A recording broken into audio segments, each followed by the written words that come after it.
nunca é demais repetir que o nosso objetivo aqui não é fazer uma validação integral dos textos que estão presentes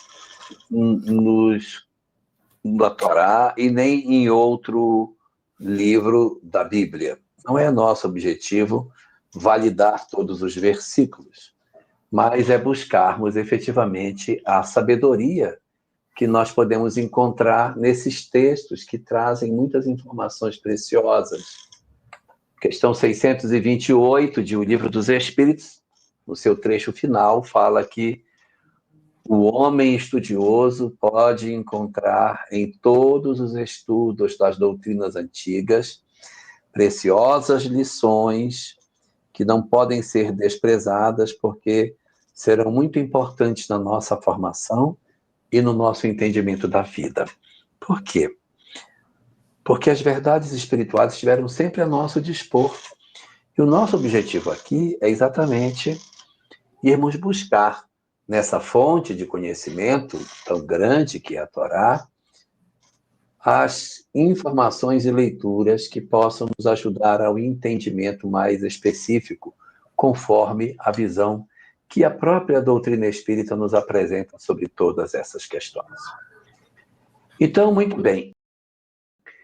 Nós estamos já na nossa 5ª temporada. Nós já passamos pelo primeiro livro, que é o livro do Gênesis, passamos pelo Êxodo, estivemos um bom tempo em Levítico, atravessamos o livro de Números, e agora nós estamos no último dos livros da Torá, o 5º livro, chamado Deuteronômio. E é um livro singular, porque ele retoma algumas coisas que já foram ditas em outros 4 livros, ele também traz ensinamentos muito mais modernos que os anteriores. Ele é bem instigante, seu estudo, e nós estivemos na semana passada trabalhando o capítulo 18 dessa obra. Estivemos vendo aqui alguns pontos muito importantes sobre o capítulo 18, e agora, especificamente, nós vamos começar, no dia de hoje, o capítulo 19, que é o que vai nos abrir a discussão sobre alguns aspectos que, de certa maneira, já foram vistos em pontos anteriores, né?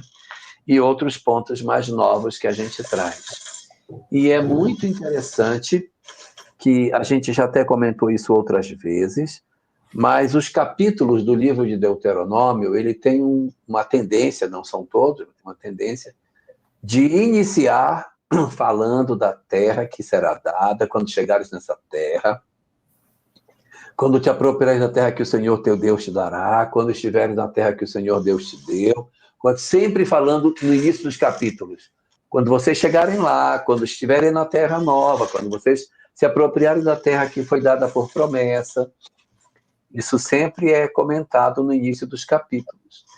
E agora nós vamos abrir o capítulo 19, professor Severino. E o capítulo 19 começa, mais uma vez, com um versículo que leva mais ou menos na mesma direção. Porque este versículo começa dizendo: quando o Senhor teu Deus desarraigar as nações cuja terra te dará, o Senhor teu Deus, e tu as possuíres, e morares nas suas cidades e nas suas casas, ou seja, ele novamente inicia um capítulo falando de uma terra que esse povo que está voltando para esse lugar vai receber. Não nega que a terra está ocupada, porque diz que existem nações que estão lá, mas que o Senhor teu Deus, na leitura que está colocada aqui na Torá, ele vai desarraigar, vai tirar as raízes, vai desarraigar as nações cuja terra te dará o Senhor teu Deus. Ou seja, quando tu entrares na terra que o Senhor Deus vai tirar as nações que estão nela para te dar, então aí entram os ensinamentos. Mas, mais uma vez, ele começa com essa discussão sobre a chegada na chamada Terra Prometida, não é? E aí vem, em seguida disso, as orientações para quando os hebreus chegarem na terra que fosse prometida. O que eles deveriam fazer? Professor Severino Celestino.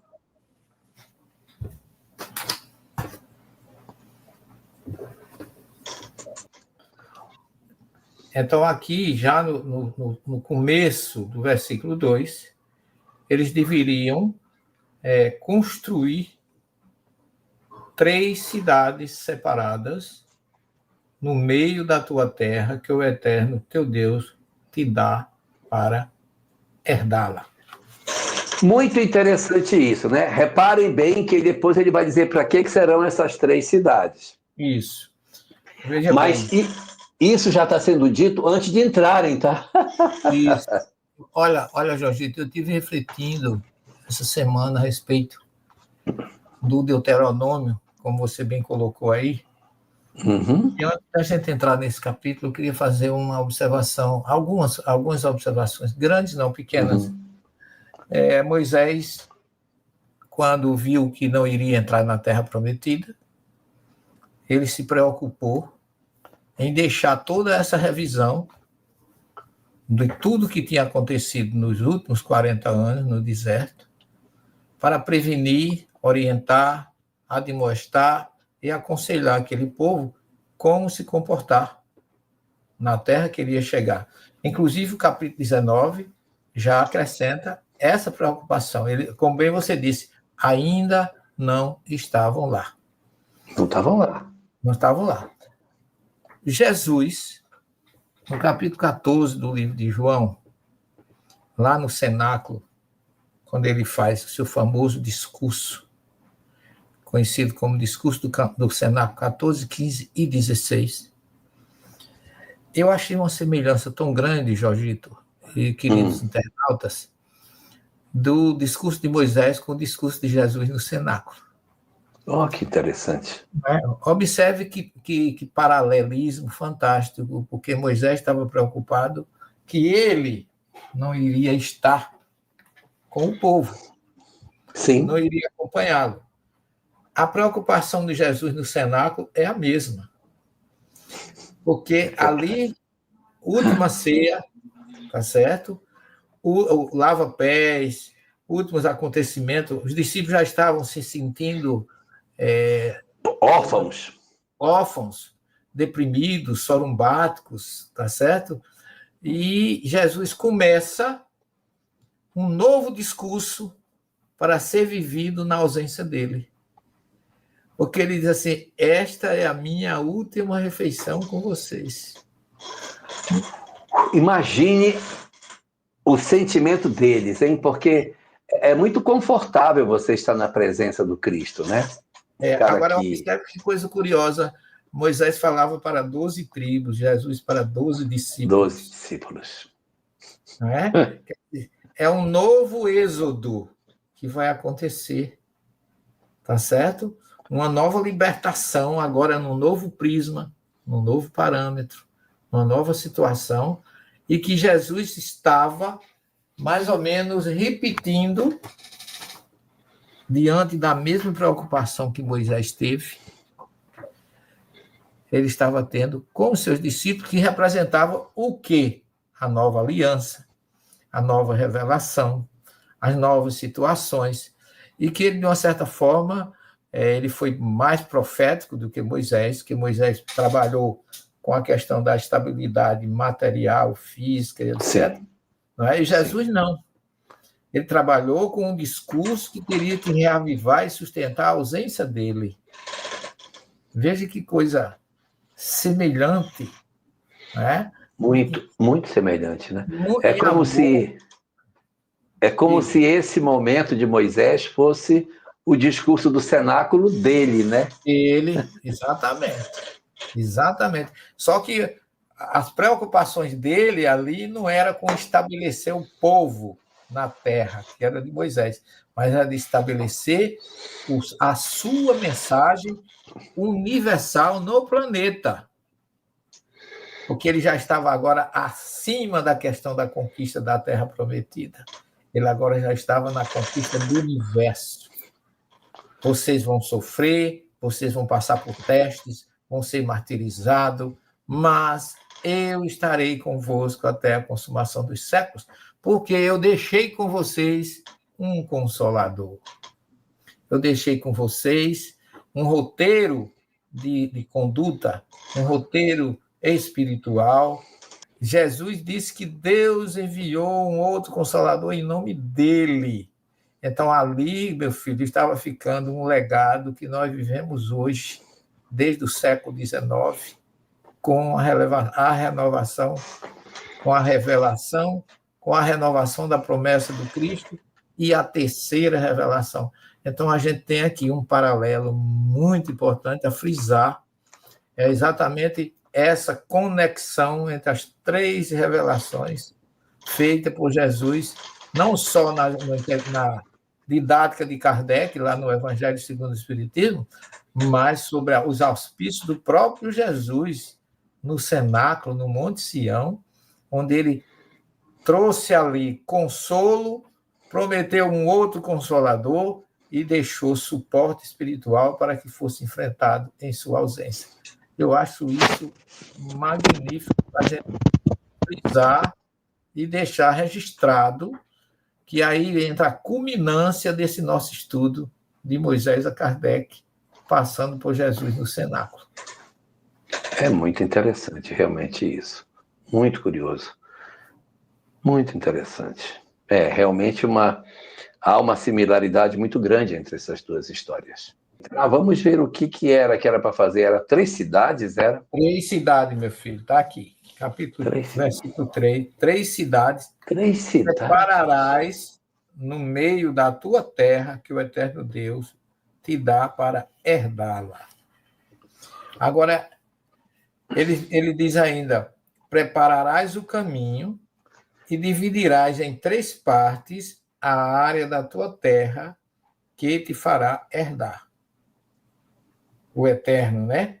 Teu Deus. E isso será para que todo homicida fuja para aquela cidade, aquele local.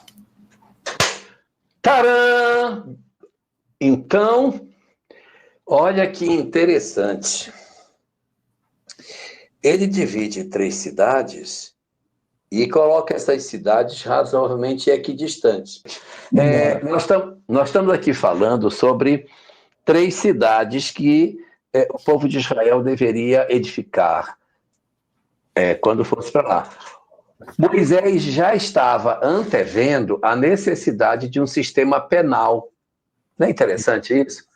Antes de você chegar, assim, vou fazer uma comparação grosseira, né? Quando você vai criar um município, você tem que criar tanta lei, tem que criar lei orgânica, tem que criar os estatutos das... Gente, é tanta coisa para criar um município. Cria a Câmara, cria as secretarias, faz a lei de desmembramento. Um inferno. Então, muitas providências têm que ser tomadas antes de você criar um município. Agora, imagina você criar uma sociedade que vai abrigar, em princípio, 2 milhões de pessoas, né? É uma coisa muito complicada isso. Então, a primeira providência é a instituição do sistema penal. E você vai ver aqui que, no caso específico do judaísmo, existe um lugar para onde o homicida vai. O homicida, ele tem um lugar de escape da sociedade para que ele vá. Porque nem todo homicida, obrigatoriamente, assim agiu por um processo de ser um contumaz assassino. Pode ter acontecido alguma circunstância com ele que gerou. Até nós já conversamos sobre isso outro dia, quando o professor Severino falava sobre essas cidades. Faz muito tempo, minha barba ainda era negra nessa época. Então, nesse período, o professor Severino contava para a gente sobre essas cidades e falava da necessidade de ter essas válvulas de escape para que a sociedade bem funcionasse, né? Então, aí, nós estamos vendo essa criação agora aqui. E aí, Álvaro, a gente estava falando exatamente disso. 3 cidades separarás no meio da terra, que te dará o Senhor, teu Deus, para a possuíres. preparar-te-ás o caminho e os termos de tua terra, que te fará possuir o Senhor teu Deus, dividirás em 3, e isso será para que todo homicida se acolha ali. Então, você vai ver que o homicida, ele vai poder se obrigar, divide em 3, coloque essas cidades de fuga em lugares diferentes para acolher esses homicidas. E aí vai ter um detalhe, não é professor Severino a característica desse homicida que vai ter que ser beneficiado com essa possibilidade de fuga? Não tem um negócio assim? Tem. No caso, ele se preocupou não só de construir as 3 cidades, porque esse homicida, de uma certa forma, ele foi homicida por um acidente. Aí que está a questão. Ele não premeditou, ele não se vingou. Suponhamos não tinha ódio.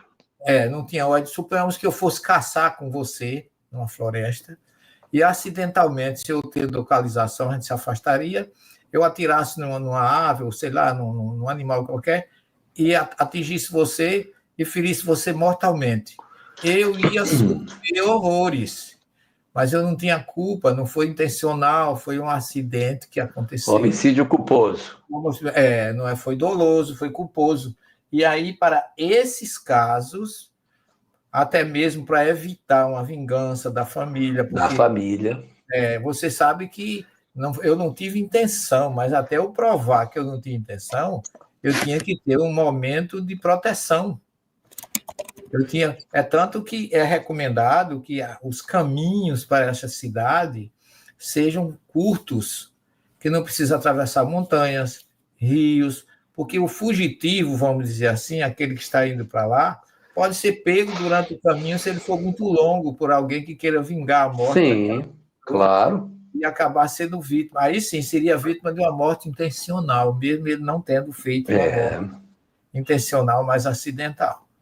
Então, esse era o objetivo, que pudesse ser a pessoa ser acolhido, fugisse para um outro local, aonde ele teria uma proteção, no caso, da própria vida, para que uma morte não se tornasse 2, né?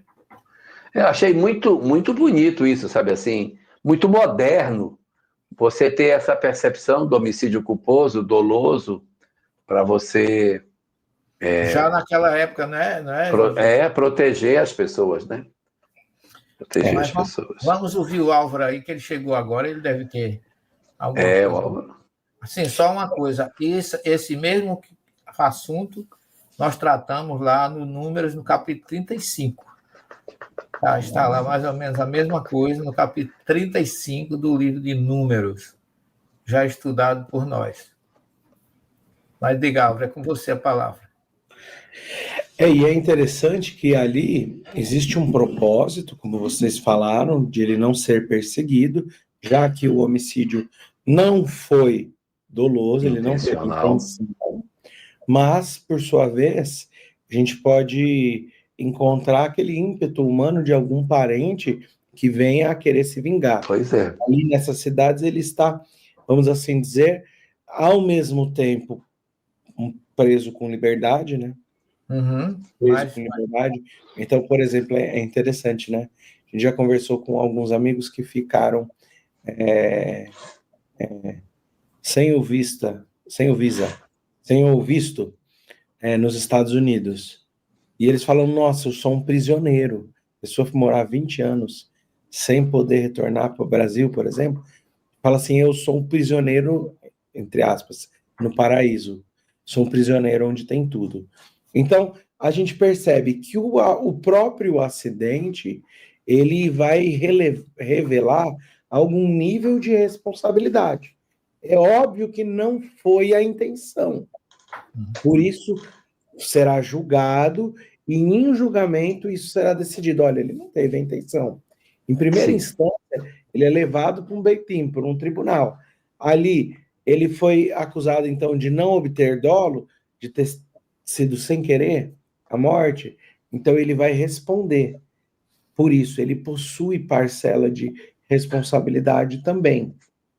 Mas existe algo interessante. O exemplo que ele usou aqui na Torá é de um lenhador que está cortando a lenha e o machado quebra, voa e vamos supor, acerta a cabeça da outra pessoa. Mas e se eu tiver um boi bravo? Arredio, né? Um boi bravo. O que acontece nessa situação? Bom, eu sou responsável. Não por um homicídio culposo, mas aí eu tive a intenção pela falta de cuidado com aquilo que coloca o risco a outro. Ou seja, essa linha do homicídio culposo e doloso para a Torá, ela é muito tênue. Ela é muito tênue. E aqui a gente vai trabalhar com testemunhas. Então aqui a gente vai perceber o valor da palavra humana. E para a Torá, a testemunha não é simplesmente alguém que estava assistindo, mas é alguém que tem a preocupação de observar os valores da Torá. Ou seja, eu já fui testemunha em um Beit Din, vamos dizer, em organizações que você cita de tribunal. Então, por exemplo, para ser testemunha de casamento, você não pode ser simplesmente um judeu. Você precisa ser um judeu que seja considerado um observante à lei. Você precisa de ter o respaldo, o respeito através dos frutos da sua árvore de comportamento. É claro que isso está correlacionado à condição e à questão da lei judaica. Agora, quanto tempo essa pessoa fica lá? Ela não fica para o resto da vida. Ela fica por um tempo determinado. Esse tempo determinado a gente vai encontrar quando morre o Cohen Gadol, o sumo sacerdote. A pessoa está liberto, pode retornar para a sua vida normal. Agora é interessante que o Talmud Masechet Shabbat, se eu não me engano é Masechet Shabbat, se eu não estou enganado, ele vai falar de uma situação interessante. Ele vai falar que Hillel, se eu não estiver enganado com a história, está à beira de um lago e ele vê uma caveira, um rio, perdão, e ele vê uma caveira boiando. E ele diz: porque afogaste, foste afogado. Trazendo a ideia da lei de causa e efeito. Aqui, sem a gente querer que o judaísmo da época tenha a perfeita compreensão que o espiritismo obtém hoje sobre causa e efeito. É claro que existe ação de misericórdia, é claro que a gente entende tudo isso, que é uma boa ação, com a multidão de pecados, mas aqui traz o senso da responsabilidade sobre os seus atos. E o Talmud, se eu não me engano, aqui é o Talmud Masechet Brachot, tem muitos anos que eu estudei isso, então às vezes eu posso estar confundindo o tratado, mas o tratado vai dizer que mesmo a morte acidental, ela gera em algum nível uma espécie, claro que a palavra que não está lá, não é essa, mas uma espécie de karma, pela falta de cuidado que pode existir, muitas vezes, mediante essas questões. Outro ponto importante, o tribunal é necessário para que a pessoa não mate alguém e apresente a cena de um crime. Então a gente vai perceber que aqui está se falando sobre o homicídio, só que logo na sequência a gente vai ter a fraude territorial e as leis relativas às testemunhas. Porque isso tudo está envolvendo, de alguma forma, a possibilidade de se refugiar em uma dessas 3 cidades. Sim. Perfeito. Então, seria uma circunstância para o homicídio para o homicídio culposo, de forma não perene, né? Agora, você vê a preocupação de você estabelecer esse processo antes mesmo da chegada do povo a esse lugar. Muito interessante. E aí, não só... o leste, né, Elahad, do Jordão. É o quê? A Miklat, que é o nome da cidade, refúgio, ela está ao leste do Rio Jordão. Certo. Estaria ali em Decápolis, por exemplo. Isso. Pois é, e assim, não basta que o homicídio seja culposo, é necessário que também não haja ódio entre os envolvidos, porque eu posso, de repente, simular bem, né, um homicídio culposo e, de repente, ter um ódio dessa pessoa. Eu lembro de um caso que tem numa obra do André Luiz, acho que é Missionários da Luz, em que tem um homem que ele matou o outro. Ah, é sim. É no capítulo 11, o caso Raul. Ele tem um amigo, e esse amigo tem uma noiva, e o Raul se apaixona pela noiva dele. A noiva se chamava Esther.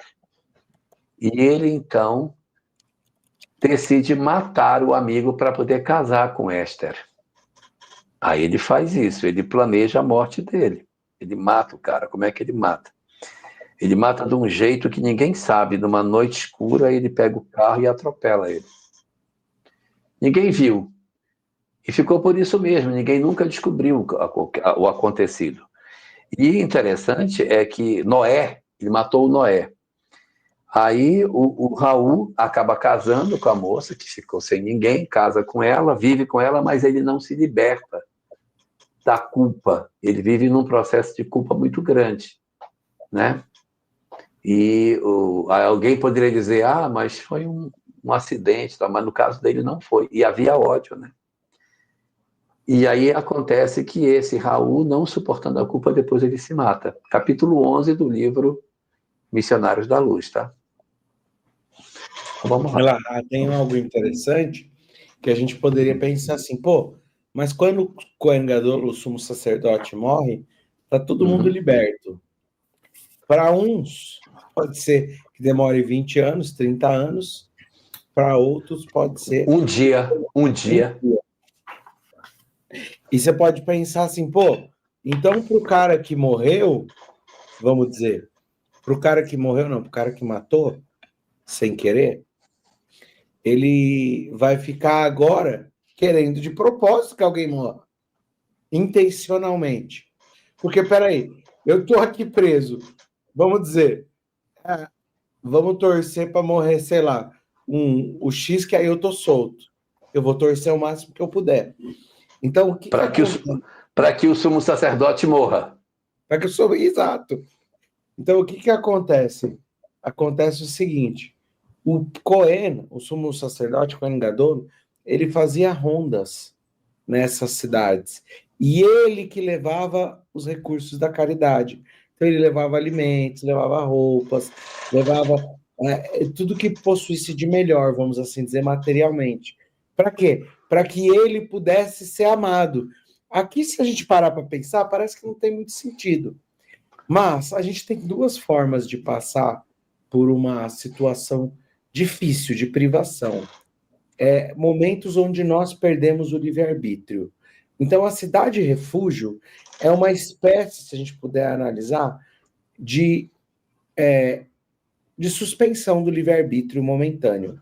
Você é livre, você poderia ter uma vida comum, mas você tem as restrições. Então, existem restrições de livre-arbítrio de diversas formas, para poupar a nós de vícios. Existe restrição de livre-arbítrio para nos poupar, vamos assim dizer, de excessos nas nossas paixões, então privando fisicamente, privando economicamente, privando intelectualmente, privando a nossa liberdade. Mas eu poderia passar através de um sentimento extremamente negativo, desejando o mal. Ou seja, se eu, vamos supor, estou privado de recursos financeiros, eu olho para quem tem e eu sinto inveja, e eu sinto dor, e eu sinto rebeldia. Se eu olho para quem, por exemplo, é privado da beleza, imagina eu olhando para vocês dois, ambos belos, e eu privado da beleza, e eu fico, por que que eles têm isso, eu não? Agora, veja bem, olha o que está nos dizendo.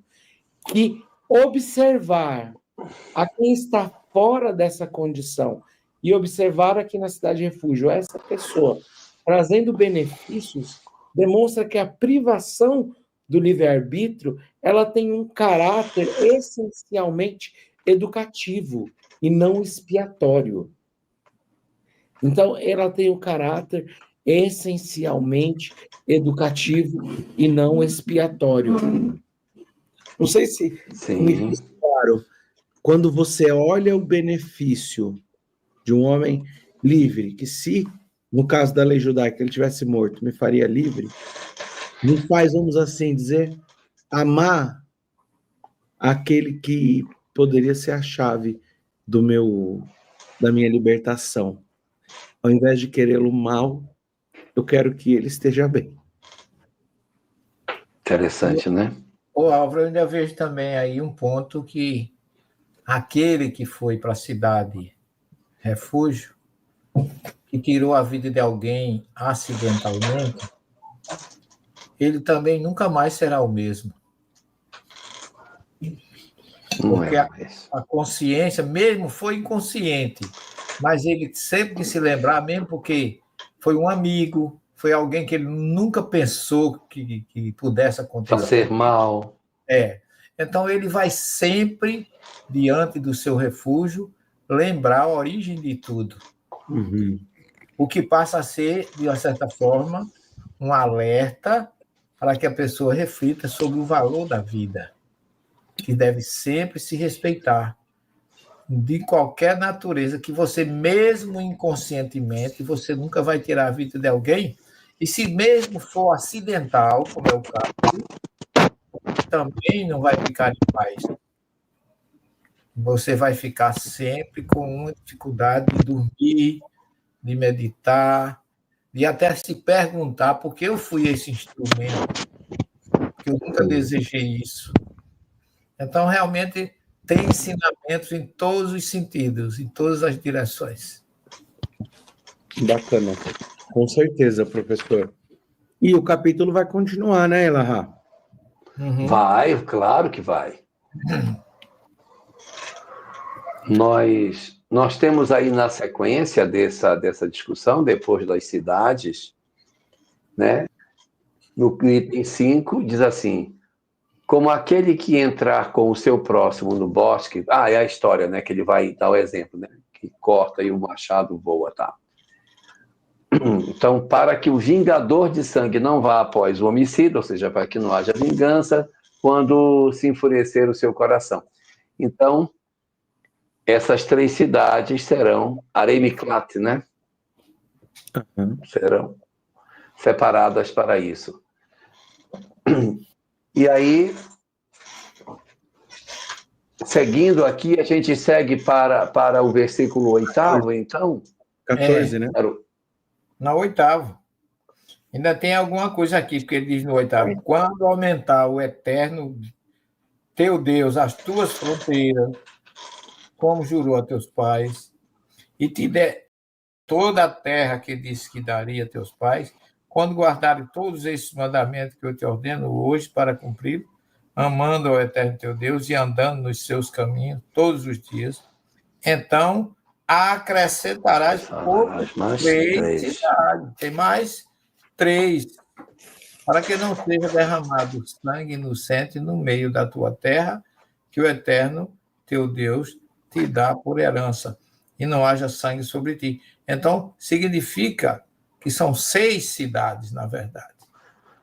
Tá certo? 3 do lado oriental, leste, e 3 do lado oeste. Concorda? Quando ele tivesse a terra inteira exatamente. Aí serão 3 mais 3. 3 mais 3, são 6. Tá certo? E quando um homem odiasse o companheiro, armar cilada, levantasse contra ele, o ferir de morte e este morrer, e fugir a uma dessas cidades, o ancião da sua cidade enviarão e o tirarão dali e o entregarão na mão do vingador do sangue e morrerá. Olha, é interessante. Se ele fugir, né? Se ele fugir da pena. Uhum. Se ele fugir da pena, é o pior para ele, né? É melhor ele ficar lá. Exato. Porque se ele sair, né? ele vai morrer. Não é isso? Sim. Se ele sair, ele vai ser entregue à mão do vingador e do seu sangue e morrerá. Eu estou me lembrando aqui de Mateus 5, 25. Isso mesmo. Estava pensando a mesma coisa. Estava a mesma coisa, professor. Eu acho que Jesus tirou essa frase dali. Foi. E daqui do Deuteronômio. Ele diz, olha, apressa-te, Maê, né? Apressa-te em reconciliar-te com o teu irmão enquanto estás a caminho com ele, porque senão ele te entregará ao juiz, o juiz vai fazer justiça, será colocado em prisão e dali não sairá até que tenha o último, plaga o último sei que. Então, é exatamente isso aqui, de uma forma agora, onde Jesus exalta o perdão, a reconciliação, a harmonia. Você observa que a gente não pode separar Jesus da primeira revelação, não tem como. Exatamente. Então, para você procurar o caminho da justiça, para que não seja agravado o propósito da pena. Exatamente, professor, eu estava com 5,25 de Mateus, pensando, eu falei, nossa, eu acho que tem uma correlação, o senhor falou. Fantástico, fantástico. E a gente falou já, a gente comentou, quando tivemos a oportunidade de falar sobre esse versículo, que o dia do Yom Kippur, ele serve para os pecados, o dia do perdão, serve para que nós possamos pedir perdão e sermos perdoados pelos pecados que cometemos contra Deus. Os outros. Não contra Deus, sim. Sim, contra Deus. Não contra o outro. Porque a minha responsabilidade diante do outro é do exercício da humildade e do caminho da techuvá, do caminho do retorno, através do pedido de perdão. Então, eu já comentei isso, eu sinto falta disso. Mas eu lembro que no Aseret Yamei Teshuvah, nos 10 dias de Teshuvah, né, antes que precedem o Yom Kippur, a gente, nesses 10 dias, tem o hábito de ligar para as pessoas, principalmente no Erev Yom Kippur, antes do Yom Kippur, e pedir desculpas. Então, ligar para Elahá, queria te pedir desculpas. Se eu fiz alguma coisa. Fiz alguma coisa, me perdoa. Foi intencional, se não foi intencional. Então, eu vou pedir desculpa para vocês do meu coração. Professor Severino Celestino, Elahá, me perdoem se intencionalmente ou de maneira desintencional eu fiz Lashon Hará, eu falei mal de vocês, eu desejei o mal, eu tive qualquer sentimento de inveja, de dificuldade em relação a vocês. Então eu peço perdão a vocês se assim eu fiz intencionalmente ou sem querer nesse ano. E a gente cria esse hábito, é um hábito, na minha percepção, muito bonito. Muito bonito. Muito, muito bacana. Eu sinto falta disso, sabe? De você ter uma data. Eu sei que se eu tivesse uma condição evolutiva maior, eu faria espontaneamente com todas as pessoas ao meu entorno, né? Sem ter uma marcada. Mas ainda na minha condição, eu sinto um pouco de falta desse dia. Que nos encoraje, sabe? É um dia que você se encoraja a isso. É interessante, Álvaro, que você está colocando aí, porque eu estou me lembrando que por falta disso, eu não chamo nem na nossa religião, na nossa cultura religiosa, por falta de uma época dessa, quantas pessoas ficam magoadas ou não perdoam, às vezes, por uma vida inteira. Fica a vida inteira. Não se lhe foi apresentado uma oportunidade dele fazer isso perante Deus, Daí você observa como Jesus, mais uma vez, foi primoroso em Mateus 5:25, exatamente esse período de reflexão, de você procurar aquela pessoa que você magoou e pedir perdão, pedir desculpas, se colocar à disposição para que o outro também o perdoe. Quer dizer, é um estímulo de um lado e do outro. Porque tem gente que diz assim, eu perdoo, mas não esqueço. Então, ele fica para lá e eu fico para cá. Diga a ele que eu perdoei, mas não quero nem vê-lo. Quer dizer, não resolveu absolutamente nada, pelo contrário, aumentou a distância, né? Eu acho isso do judaísmo muito bonito. Muito bonito. Não é? Isso é como se dissesse assim, olha, você tem 10 dias para refletir. Isso uma vez por ano. Por ano, poxa. Eu já fiz atendimento fraterno e a pessoa chegar e dizer assim, olha, professor, faz 25 anos que isso aconteceu e quando eu me lembro, eu ainda sinto, aqui no Nordeste, um rói-rói, alguma coisa me corroendo por dentro, porque eu não pude me vingar, porque eu não tive a oportunidade de passar na cara, de dizer... Aí vem a maior heresia, de dizer-lhe umas verdades. Olha, a palavra verdade não tem nem plural no idioma hebraico, porque ela é única. Ela é verdade. Única, não é? E o cara vai hereticamente dizer que vai jogar verdades na pessoa. Então, esse gesto, esse costume judaico, eu acho assim... É muito bonito, sim. É, muito bonito. Vou contar uma experiência. As pessoas comentam que o judaísmo é atrasado, é coisa do passado. Você quer coisa mais moderna do que isso? Por isso que Jesus lembrou lá em Mateus 5:25. A minha mãe, eu já até falei isso aqui outra vez, minha mãe pega muito no meu pé por causa disso, né? Toda vez que ela pode, ela fala disso. Porque vocês, quando fazem alguma coisa para os outros, vocês vão lá no padre e o padre diz, olha, você reza isso, reza aquilo, está resolvido. Negativo, tem que ir lá na pessoa. É verdade. Pedir perdão. Muito fácil. Você machuca seu amigo e vai orar na sua casa. Vá lá com ele pedir perdão. Deus não perdoa o que você faz para o seu próximo. Só seu próximo pode perdoar. E minha mãe pega no meu pé por conta disso, muitas vezes. E ela está certa. E você vai lá no padre. Que eu vou lá no padre. E tem mais um detalhe. Eu tive a curiosidade de ver o texto e a palavra que tem lá é Alá. Alá é subir. Dali não subirás, não é não sairás. Isso significa que quando você... você está embaixo, quando você ainda não se reconciliou com seu irmão. Quando você reconcilia, você se eleva, você sobe. Levantar-me-ei e irei ter com meu pai. Pronto. Filho pródigo. Filho pródigo. Estava embaixo. Estava lá no fundo do poço. Eu vou contar para vocês uma história real, fatídica e verídica. Aconteceu comigo. Eu tinha alguém na minha família que eu tinha muita dificuldade. Eu virava e mexia, a gente brigava e a gente ficava um tempo sem se falar. E um dia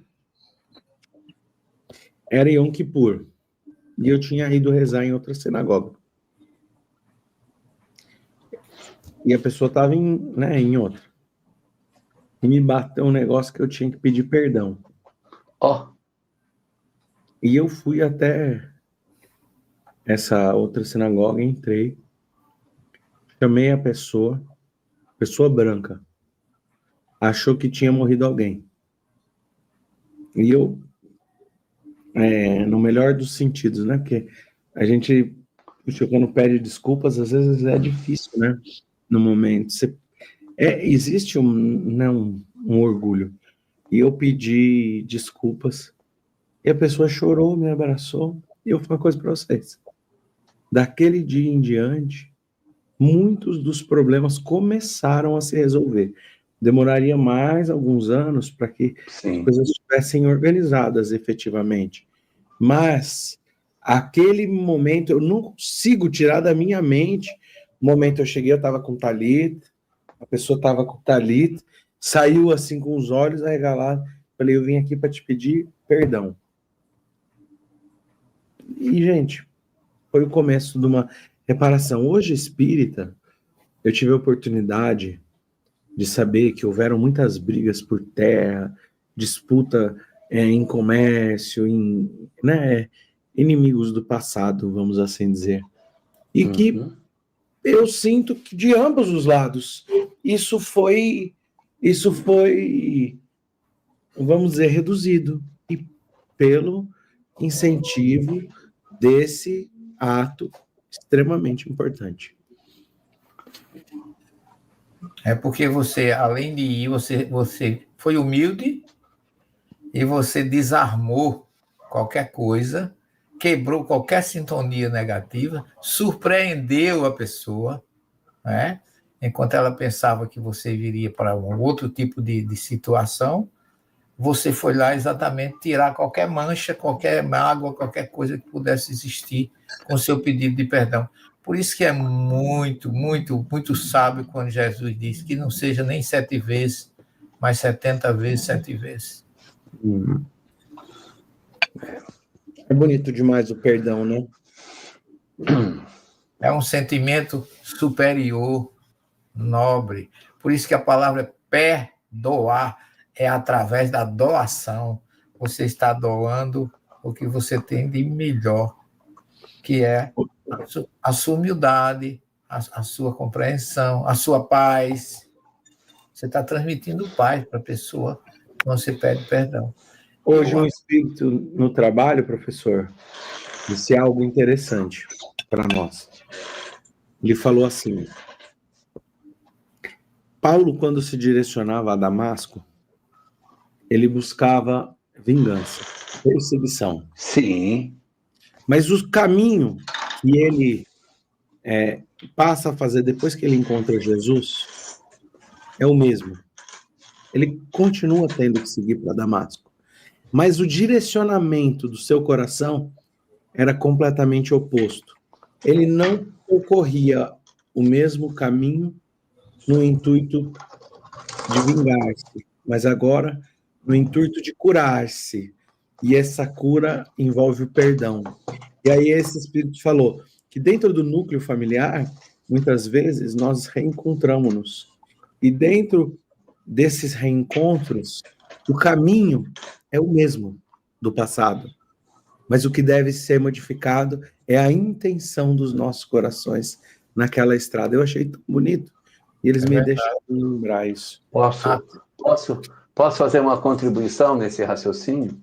Claro, meu filho. Com certeza. Ele estava indo para onde? Damasco. E quando aconteceu o incidente dele enxergar Jesus, ele estava às portas de Damasco, né? Uhum. E aí ele pergunta, e agora, o que é para fazer? O que é para fazer? Entra na cidade. Termina o trabalho. Não volta. Tem que continuar indo para Damasco. E aqui está correlacionado com isso, Elahá, porque olha só, se ele retornasse, se ele fugisse de Damasco, ele não iria ao encontro dessa reconciliação. Então, Paulo está cumprindo exatamente isso aqui que a gente está falando. Reconciliação com quem? Com Ananias. Ananias. Ele queria aprender. Ele levava a carta para aprender Ananias. E o Emmanuel diz que a ovelha foi ao encontro do lobo. É verdade. Mas vamos lá, vamos para frente. Nós temos um versículo aí que fala sobre mudança de limite de propriedade, né, Álvaro?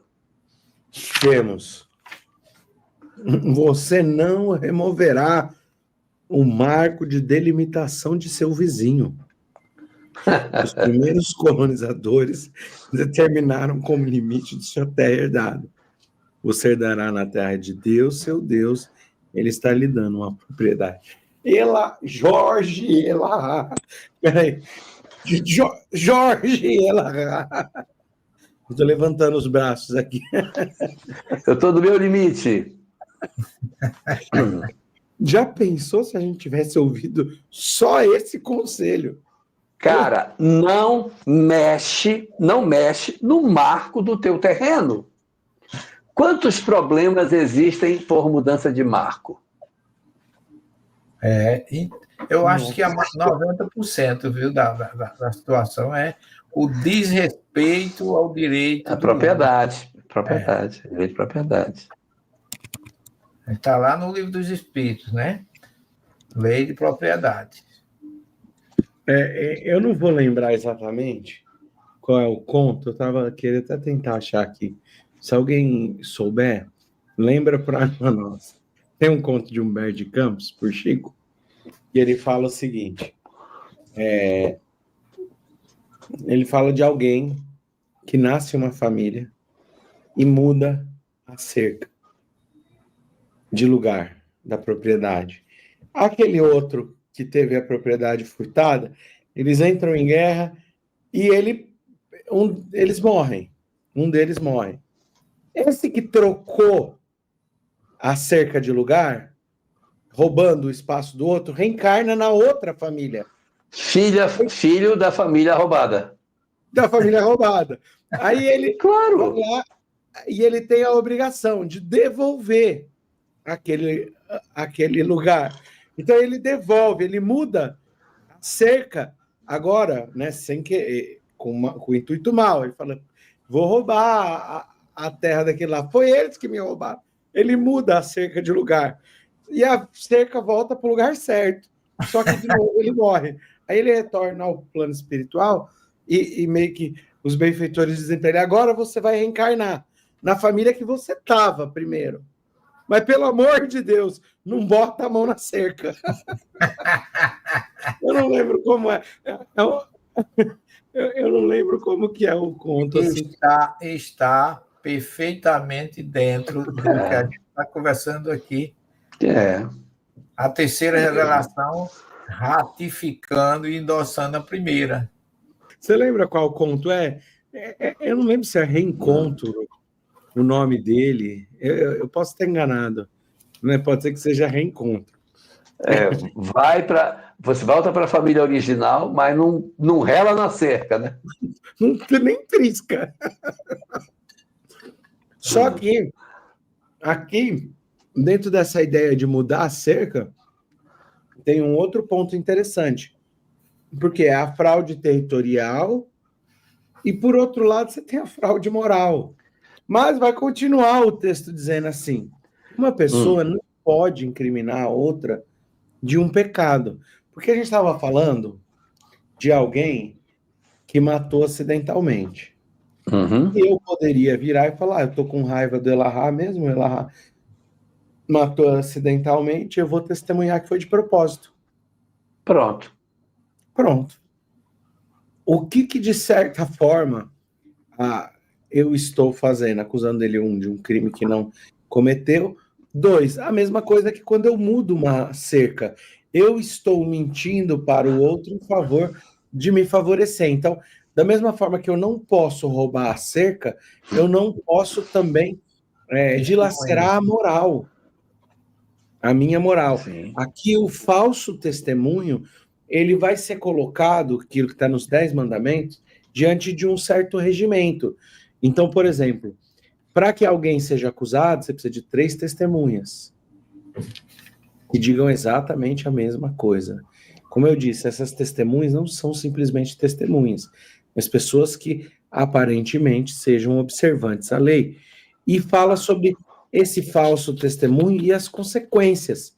As consequências de caso você ser descoberto quando realizando o falso testemunho.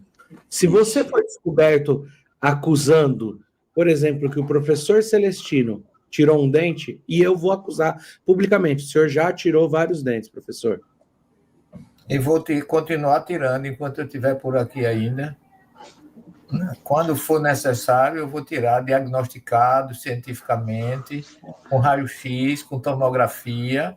Se não tiver função, não tiver outro jeito, eu tiro. Eu boto outro no lugar, mas antes eu tiro. Tira aquele. Meu pai, professor, tá pior que o senhor, porque ele já tirou o olho de muita gente. Nossa, ele está todo enrolado com a lei. Está todo enrolado. Bom, tá certo, professor, que tem gente que já tirou a vida. Então aqui ele vai parar, ele vai dizer, se você apresentar um falso testemunho, você pagará vida por vida, olho por olho, dente por dente, mão por mão, pé por pé, diante de um falso testemunho. O que está sendo dito aqui? O que está sendo dito? Todas as vezes que eu quero imputar alguém de algo que a lei divina não considera favorável, pelo menos não naquele momento, porque senão teria acontecido de maneira natural. Eu estou criando uma acusação contra mim mesmo. Contra mim mesmo. Com o que você deseja para os outros, no silêncio do seu espírito, da sua mente. Olha, eu fui citado, eu tenho direito de resposta. Porque falaram aí de caveira, não sei o que tem caveira que foi vista no rio, não sei o que. Então, eu vou falar. Falaram de morto no rio. É o seguinte, o Álvaro estava lembrando uma história, né, que Hillel vê uma caveira andando no rio, andando não, né, boiando, afogaste e agora foste afogado. É muito importante observar que na lei de causa e efeito, pela leitura da doutrina espírita, eu não sou obrigado a passar pela mesma pena que a minha vítima passou. Por exemplo, eu matei alguém, eu posso ser bombeiro, eu posso ser um médico, eu posso ser o pai dele, eu tenho várias alternativas para que eu me recupere da minha falta. Mas se eu sou um espírito muito endurecido, que não sinto nada do que eu fiz, eu não percebo, eu não sinto, então as minhas provas precisam ser provas mais duras para quebrar a carapaça da qual eu tento me proteger para não acessar o meu eu profundo. Não, é isso mesmo, matei mesmo, ele merecia morrer. Então eu preciso de uma experiência que não é a de ser bombeiro, que não é a de ser policial, que não é a de ser médico, de alguma coisa mais grave. É nesses casos que a gente se defronta com determinadas experiências que parecem repetir em nós aquilo que fizemos no outro. Não que isso seja da lei, ou seja, você feriu o cara, pois então você vai ter que ser ferido no mesmo lugar. Não exatamente assim, mas se o espírito não se emenda, se ele reiteradas vezes foge do processo de reflexão sobre os seus atos, ele pode, eu disse pode, P-O-P-O-D-E-D, ele pode, de repente, passar por uma circunstância tal na qual esse indivíduo vive uma experiência para que ele sinta um pouco daquilo que ele fez. Vou colocar uma situação mais grave. O cara queimou o outro, jogou gasolina e tocou fogo no outro. Poxa, ele pode ter ele pode ser médico dermatologista, ele pode... mil formas. Mas ele pode também passar por um processo de queimadura. Isso é uma possibilidade, porque ele não se educou por outra maneira, então a lei diz, cara, você não está conseguindo entender. Então, nesta existência, você vai passar por isso. Só que esse experimento não precisa da mão de alguém para acontecer. Pode virar um tonel em cima dele de azeite fervente. Ele pode... Oi? Está no livro Céu e Inferno, isso. É o do livro Céu e Inferno. Aquele judeu que está lá, que tem um nome que eu não consigo pronunciar. Não é? É o Zigluit, o nome desse também? Zygmunt, tem. Mas eu acho que o do caldeirão fervente é o que cai sobre ele e ele vai se arrastando até em casa. E ele conta que ele não sofreu, apesar disso, porque ele tinha ele tinha uma acusação consciencial, porque em outra encarnação ele havia decretado que algumas pessoas fossem mortas. Mas eu não preciso que alguém deliberadamente venha e derrame em cima de mim, ou seja, é necessário que o escândalo venha, mas se alguém se colocar para ser o agente da lei, ai daquele por quem o escândalo vier, né? Então, naquele caso ali da caveira, o cara afogou, e agora ele foste afogado. Não necessariamente alguém chegou e afogou o cara, mas ele passa pelo afogamento como uma forma de dizer para ele, cara, isso é muito ruim e eu não devo fazer isso mais com as pessoas.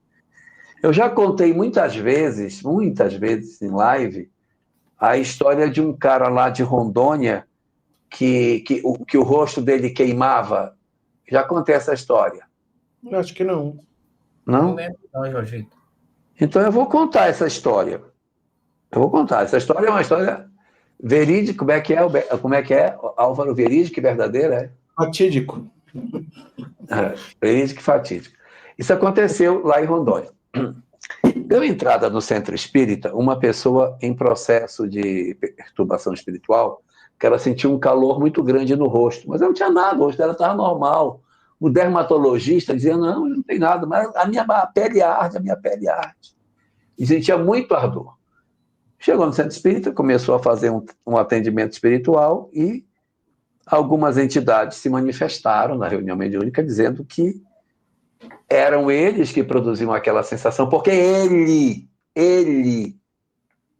havia queimado essas pessoas no passado. E agora essas entidades se aproximavam dele para que ele sentisse um pouco daquilo que ele havia produzido. Está clara a história? Claro. Perfeitamente. Beleza. Fez atendimento espiritual, tratamento, acolhido os obsessores, resolveu. Ele passou a ser trabalhador da casa espírita. Problema obsessivo resolvido. Passam-se os anos, ele está dormindo na casa dele lá em Porto Velho, bem tranquilamente, e ele ouve um barulho na cozinha. Ele se levanta de madrugada, chega na cozinha, tem um ladrão querendo entrar na casa dele. O ladrão está metendo a mão pelo um buraco que tinha na parede, tentando mexer na maçaneta para abrir. Quando ele vê aquilo, ele pega uma panela, coloca água e põe a panela no fogo para jogar a água. Porque qualquer pessoa normal pegava uma vassoura, pegava um objeto, uma faca, né? Olha o que ele foi fazer. Ele botou uma panela no fogo e foi esquentar para jogar no cara que estava querendo entrar na casa dele. Quando ele botou a panela no fogo, começou a esquentar, e ele estava esperando, e o cara tentando, ele aqui esperando para jogar água, ele se deu conta e disse, não. De novo, não. É o atavismo comportamental. Ele ia novamente fazer... como é que eu agrido? Eu agrido queimando. Então, ele vai e faz a mesma coisa. Aí ele para, não faz isso, e começa a gritar e o cara vai embora. Entendeu? Uhum. Fantástico. O que eu quero dizer é que o cara fica com um vício de comportamento que Joana chama de atavismo. A minha maneira de funcionar é essa. E ele funciona desta forma. Assim como tem uma figura extremamente interessante ao movimento espírita, Dona Aparecida Conceição. Eu conheci demais no Hospital do Pênfigo, em Uberaba. Exatamente. Xavier. Olha, é um espírito, dá para encontrar, dá para se encontrar palestras não, porque ela não é palestrante. Há entrevistas com ela, conversas gravadas com ela, onde ela conta sobre o Hospital do Pênfigo. E o pênfigo tem duas, o pênfigo bolhoso e o pênfigo na gengiva, nas mucosas, né, professor? O pênfigo foliáceo que chama. Foliáceo. E interessante, professor, que eu estava ouvindo uma entrevista com ela essa semana passada e me recordou de uma pessoa que veio buscar assistência e na reunião mediúnica veio uma comunicação, não na nossa, veio uma comunicação não, um médium disse que viu ela colocando alguma coisa na boca de um escravo, na boca de escravos. E ela estava... Quente. Pênfigo na boca. Então, quente, né? Coisa em brasa, né? Era alguma coisa assim, eu não sei, para tampar a boca do escravo. E quando eu conversando com ela, eu vi sendo jogado coisa quente lá, isso daí. E ouvindo a dona Aparecida nessa entrevista, ela vai contar o seguinte, que o Chico disse que os pacientes que estavam com ela ali no Hospital do Pênfigo eram pacientes que a medicina não encontrava razão para o pênfigo e que foram espíritos envolvidos com queimar os outros nas fogueiras da Inquisição. E aqueles que tinham o pênfigo folháceo na mucosa eram os responsáveis por ter feito essas pessoas beberem óleo quente, chumbo quente e óleo quente. É uma das penas de morte, inclusive da Torá. E uma pessoa maravilhosa, viu, que estava conosco. O senhor, inclusive, conhece, professor. O senhor, inclusive, conhece a pessoa. Uma pessoa maravilhosa. E a gente viu isso. Agora, o Elahá trouxe uma coisa muito importante. Eu tenho falado isso e repetido por muitas vezes. A gente fala que cura é questão de merecimento. Quando não tivermos merecimento, lembremos-nos que Deus é misericórdia. Deus é misericórdia. Então a gente pede por misericórdia quando nos falta merecimento. Senhor, eu não tenho condições. Mas que nem disse o cego Bartimeu, Sheira Remalai, que tenha misericórdia sobre mim. Que merecimento, talvez ele não tivesse.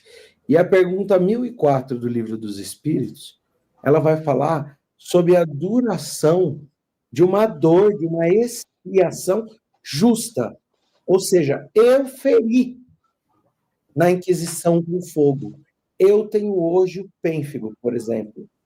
E hoje eu preciso carregar até quando? Resposta, pergunta 1004, do Livro dos Espíritos. Vai dizer até o momento que seja necessária aquela dor para o aprendizado e a transformação em vive ela. Então, se eu não tenho mérito, que eu peça por misericórdia.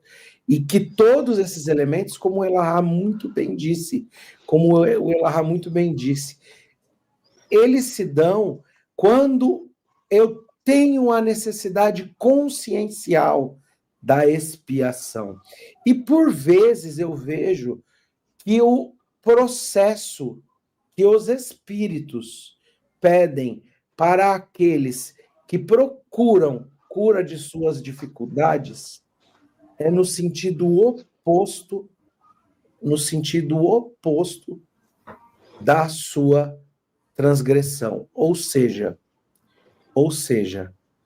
se eu ferir com fogo, como disse o Elahá, eu posso me tornar alguém, quem sabe, que venha a auxiliar aqueles que possuem epidermólise. Uma possibilidade, né? Ou como a dona Aparecida, que falou, eu preciso de um remédio para essas pessoas não sentirem tanta dor.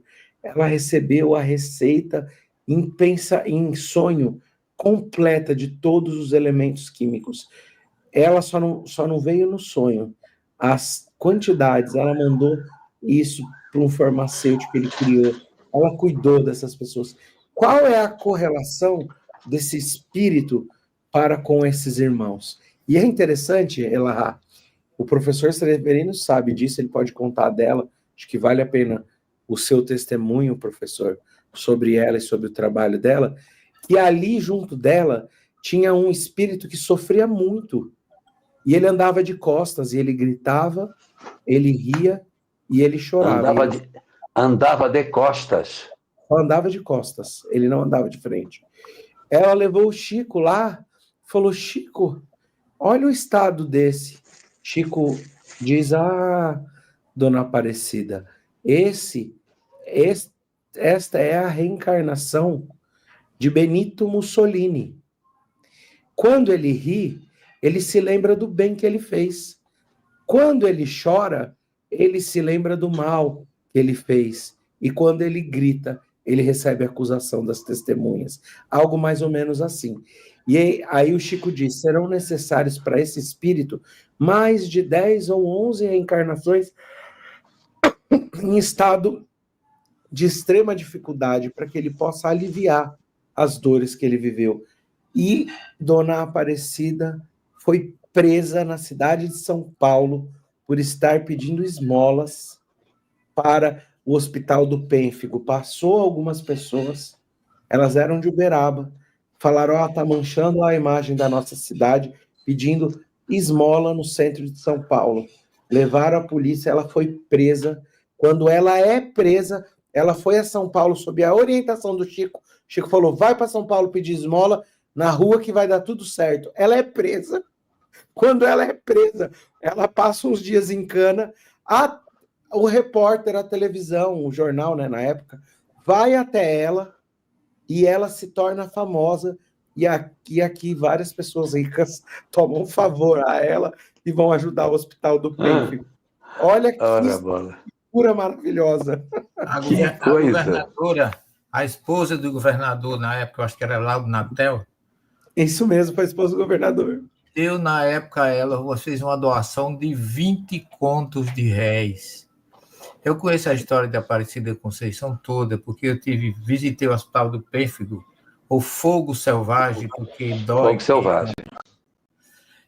Desde o início, ela era, segundo ela me falou, Emmanuel falou na obra Ave Cristo, que ela era um daqueles dirigentes romanos que mandava queimar os cristãos e que ele sentia o cheiro da carne queimada e se aliviava, achava gostoso aspirar o cheiro daquela carne humana que ele determinava que fosse queimada e que ela estava recebendo de volta todos para cuidar.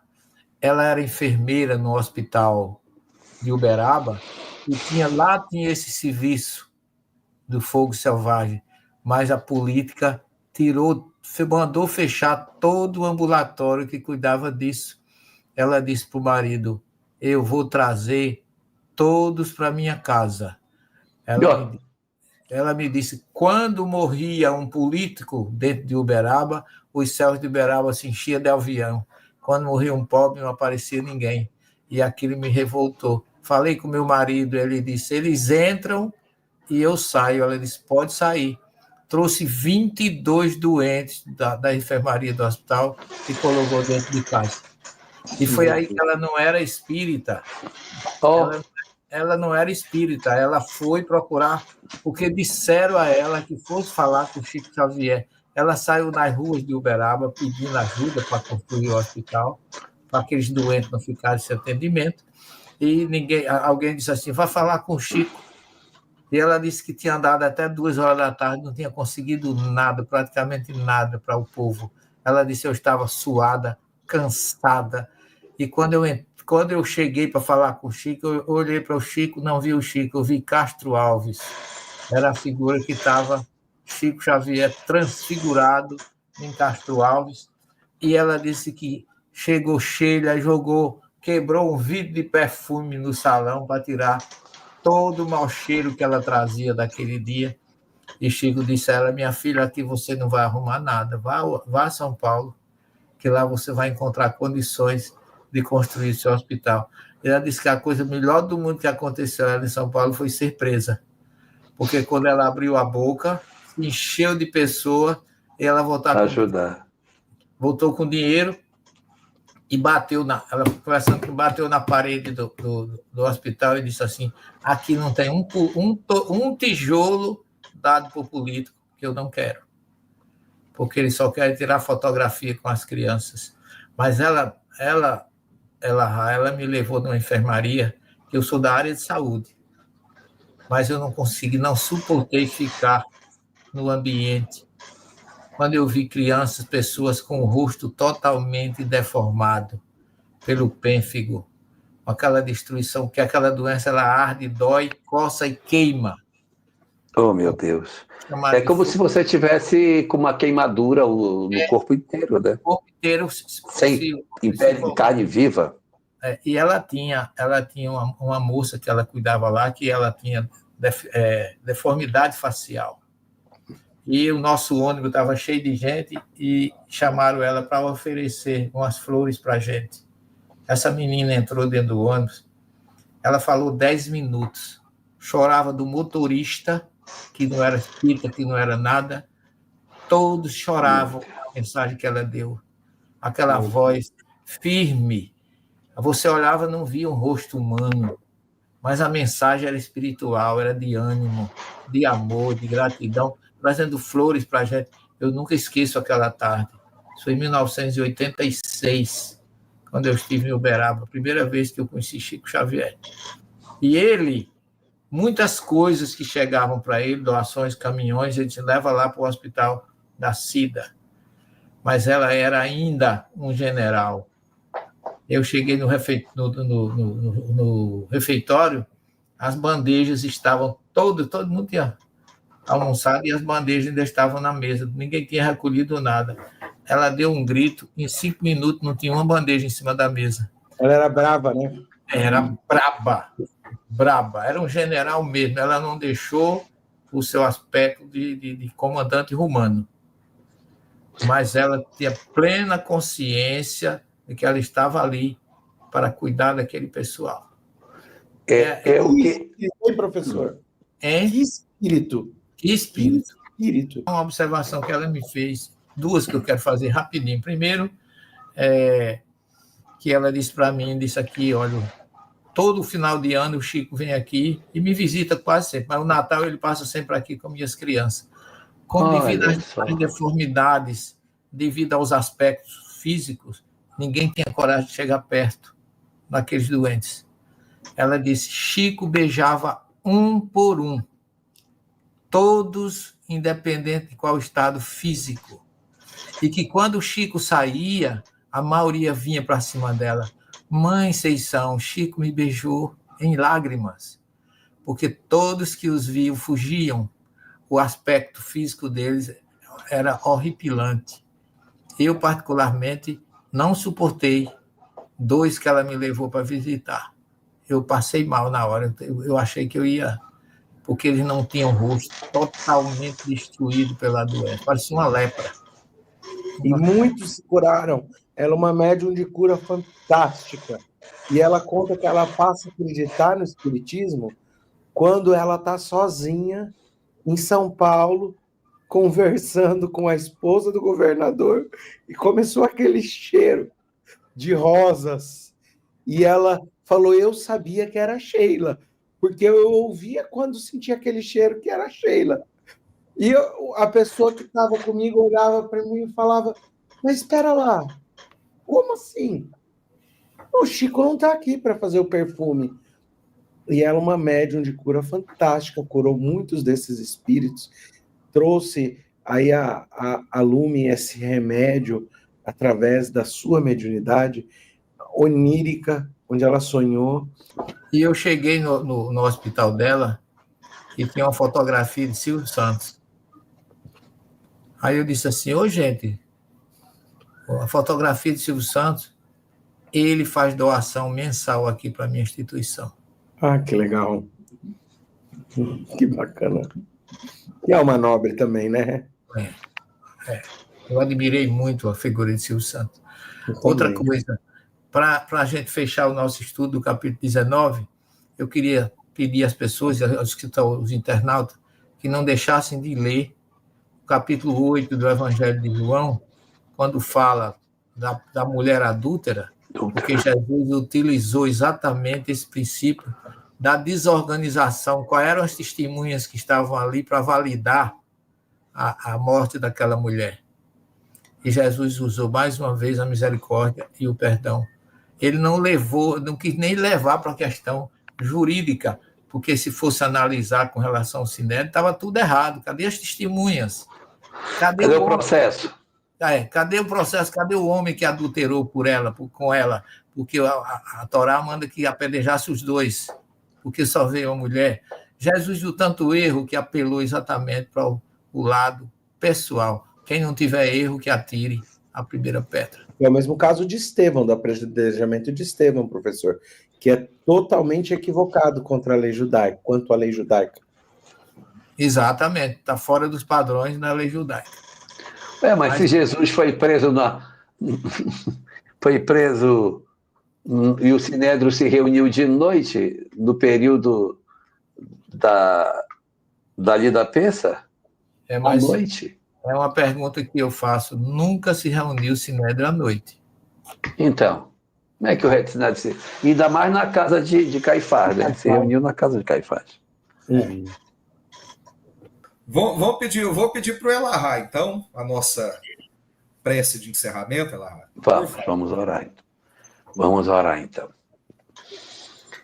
Querido Senhor, amor das nossas vidas, muito obrigado por tudo que Tu nos concedes aprender. Pela chance, Senhor, de termos esta bússola maravilhosa nas nossas vidas, orientando os nossos passos e nos despertando para que não voltemos a pisar nas trilhas cansadas do passado. Deixa que as nossas almas se inundem do conhecimento espiritual, para que sejamos dignos de todo o teu investimento em nós e para que possamos efetivamente ser contados entre aqueles que de alguma forma contribuem para o teu desejo da implantação do mundo novo no mundo em que vivemos. Ajuda-nos assim neste propósito e que a graça da tua misericórdia esteja derramada sobre as nossas vidas, enchendo de paz os nossos corações, pelo conhecimento e vivência de tudo aquilo que nos dás a conta de conhecer. Muito, muito obrigado, Senhor, nosso Deus.